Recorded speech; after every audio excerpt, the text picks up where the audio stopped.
భిక్షధరిక వ్యాసమహర్షి కాశీపట్నాన్ని శపించబోయే సందర్భంలో పార్వతీదేవి ఇంకే విధంగా భిక్షకు పిలిచిందో చెప్పబోతున్నాను.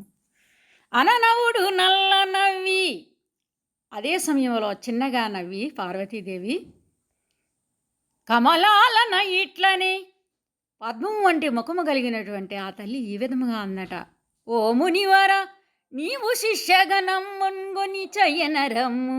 ఓ మునీశ్వర, ఓ మునిశ్రేష్ఠుడా, నీవు నీ శిష్యగణం అంటే శిష్యులు 10,000 మంది శిష్యుల సమూహంతో కలిసి చయ్యన రమ్ము, త్వరగా రమ్ము.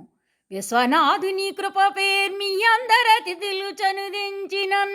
ఆ కాశీ విశ్వేశ్వరుని దయ వలన ఎంతమంది అతిథులు చనుదించినను వచ్చినను.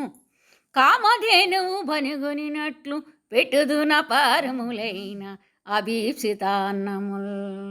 కామధేనువు ఉన్నట్లుగా ఎంతమంది అతిథులు వచ్చినా కూడా అభీప్సిత అంటే వారికి ఇష్టమైనటువంటి ఆహార పదార్థాలను వడ్డించదను. నీ శిష్యగణంతో కలిసి భిక్షకరమ్ము అని పార్వతీదేవి పిలవడం జరిగింది. మరొకసారి పద్యాన్ని చెప్పబోతున్నాను.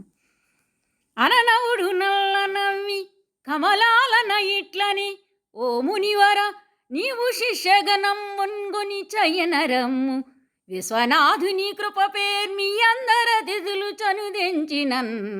కామధేనువు బనిగొనున్నట్లు పెట్టుదున పారములైన అభీప్సితాన్నముల్.